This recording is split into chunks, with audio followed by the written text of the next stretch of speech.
When the Iranian Guardian Council announced the names of the presidential candidates, one name was surprising: Masoud Pezeshkian.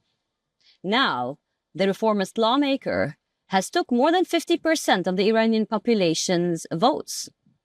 And now he will be the next leader. In the next report, we tell you about the red lines that he will never cross. Take a look. Masoud Pezeshkian, the sole moderate in a field of 4 candidates, won Friday's runoff presidential vote against former nuclear deal negotiator Saeed Jalili. He'll replace hardline President Ibrahim Raisi, who was killed in a helicopter crash in May. The 69-year-old heart surgeon's only previous experience in the government has been as a health minister about 2 decades ago. But the election of the relatively moderate president-elect has lifted hopes for young Iranians hoping for social reforms. Congratulations to the knowledgeable and dear people of Iran on their victory. You've completed the work and taken a great step forward. However, very few Iranians expect big policy changes. Experts say the leader will rubber stamp what the supreme leader of Iran, Ayatollah Ali Khamenei, orders. He knows, we know, he's always going to play second fiddle to the supreme leader. But this is the big question, the million-dollar question. What does the rest of the regime, including Khamenei and the Revolutionary Guards, think right now this country needs to do in terms of changes, domestic, foreign, to maintain political stability at a time where you have an 85-year-old supreme leader who might leave the stage and you don't want a crisis on your hands during that transition period? Under Iran's dual system of clerical and republican rule, the president cannot signal any major policy shift on Iran's nuclear program or foreign policy, since Supreme Leader Ayatollah Ali Khamenei calls all the shots in top state matters. However, the president can influence the tone of the policy and be involved in selecting the successor of the 85-year-old Khamenei. That might not be an easy task. The Iranian supreme leader has already set out guidelines that he expects Masoud Pezeshkian to follow. The guidelines include continuing the pre-existing policies of Ibrahim Raisi. Masoud Pezeshkian has pledged to promote a pragmatic foreign policy.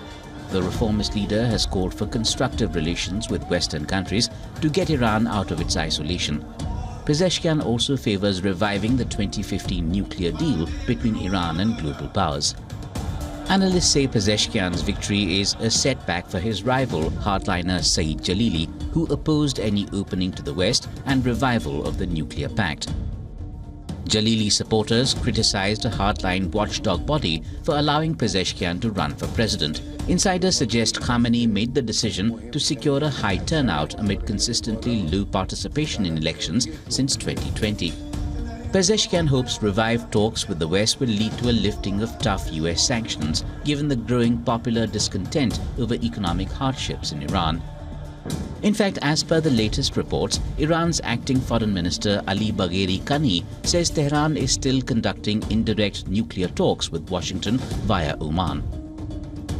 Ali Bagheri Kani's reported comments came after a White House official said US is not thinking to resume nuclear talks with Iran.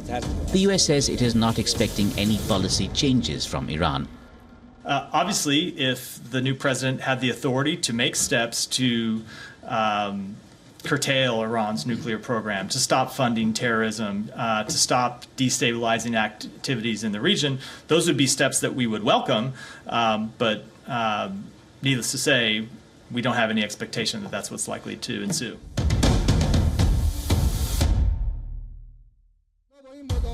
While Pezeshkian did not promise radical reforms to Iran's theocratic method of government, he pledged to make some changes.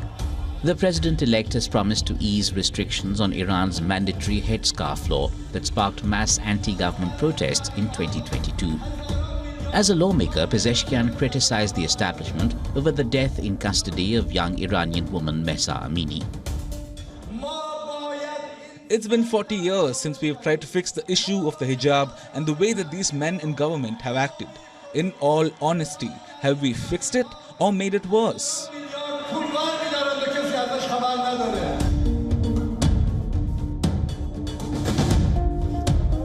The top authority in regional policy is not the president, but the guards who answer only to Khamenei.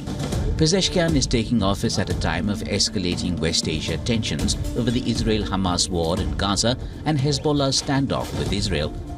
Signaling no change in Iran's regional policies, Pezeshkian has reaffirmed Iran's anti-Israel stance and its support for resistance movements across the region. Bureau Report, WION World is One.